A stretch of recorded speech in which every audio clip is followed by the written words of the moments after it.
Hər vaxtınız xeyir olsun, Reala baxırsınız. Bir qədər bundan əvvəl xəbər buraxılışımızda qeyd etdiyimiz kimi biz media nümayəndələri olaraq Qarabağ bölgəsinə ezam olunmuşuq. 5 iyun su təsərrüfatı və meliorasiya işçilərinin peşə bayramı münasibəti ilə burada Azərbaycan Dövlət Su Ehtiyatları Agentliyinin tabeliyində olan su anbarlarını çəkib sizlərin diqqətinizə çatdıracağıq və hazırda biz Ağdərədəyik, daha dəqiq desək Sərsəng su anbarının qarşısında. Sərsəng su anbarı 50 il bundan əvvəl ümumi lider Heydər Əliyevin iştirakı ilə Tərtər çayı üzərində və Ağdərə rayonu ərazisində 1976-cı ildə istifadəyə verilib və su anbarının ümumi həcmi 560 milyon kubmetrdir.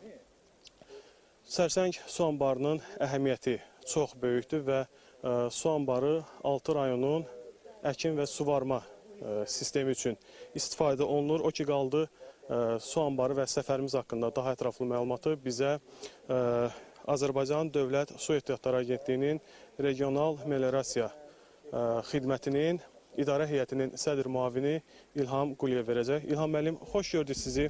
Mən qısaca olaraq məlumat verdim. Nəzərə alaq ki, bir zamanlar bura işğal altındaydı və ermənilər Sərsəng su anbarından hansı məqsədlər üçün istifadə edirdi və hansı zərərləri törədiblər? İlk əvvəl oradan başlayaq və daha sonra ətraflı məlumata sizdən öyrənək.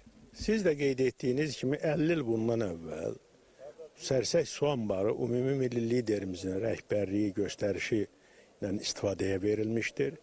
Sərsəng su anbarı tək Sərsəng su anbarından ibarət deyil, o böyük bir kompleksdir.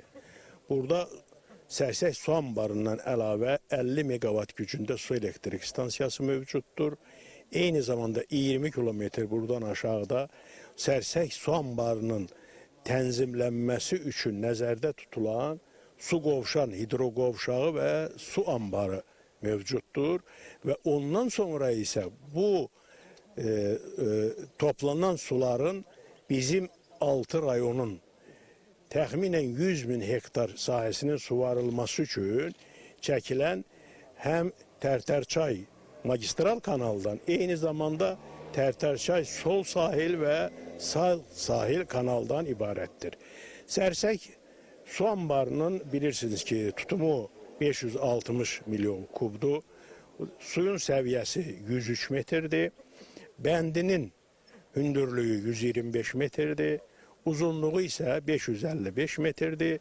Yuxarı hissədən isə eni 12 metrdir. Burada sunun gür olan vaxtı təxliyə üçün, təxliyə qapısı da nəzərdə tutulub.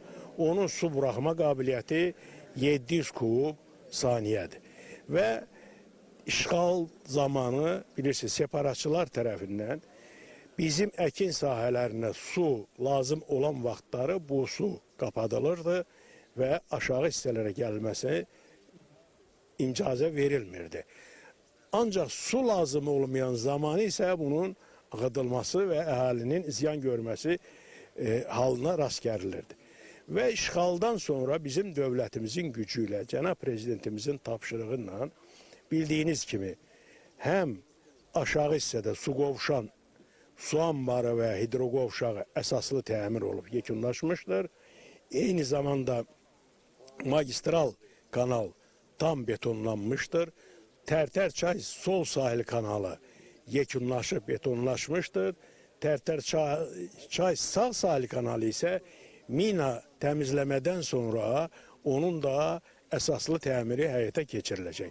O ki qaldı Sərsəng su anbarından bağlı layihəmiz hazırdır, müqavilə bağlanıb, günü sabahdan burada mobilizasiya işləri həyata keçirilir və əsaslı təmir işlərinin başlanması nəzərdə tutulur. Bu da ki, növbəti ildə təhvil verilməsi həyata keçiriləcəkdir.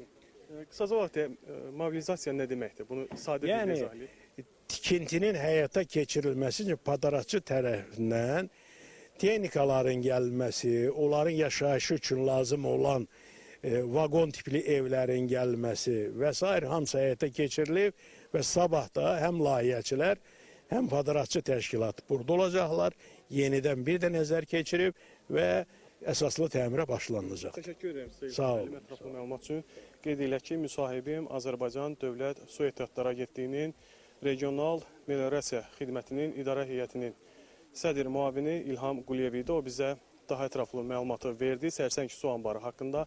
Bir daha bildirək ki, 5 iyun su təsərrüfatı və meliorasiya işçilərinin peşə bayramı münasibəti ilə media nümayəndələri olaraq Qarabağa ezam olunmuşuq və 2 gün ərzində burada olacağıq və Azərbaycan Dövlət Su Ehtiyatları Agentliyinin tabeliyində olan su anbarlarını çəkib sizlərin diqqətinizə çatdıracağıq və ümumiyyətlə burada Qarabağ bölgəsində qurum tərəfindən su təminatının yaxşılaşdırılması istiqamətində görülən işləri sizlərə göstərəcəyik.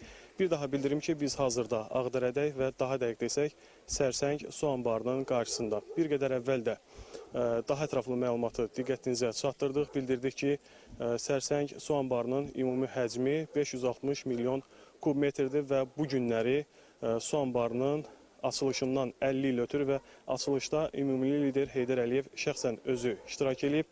Sərsəng su anbarı Ağdərə rayon ərazisində Tərtər çayın üzərində yerləşir və 6 böyük rayonun əkin sahəsinin suvarılması üçün istifadə olunur. Bizdən bu qədər. Siz isə realı izləməkdə davam edin.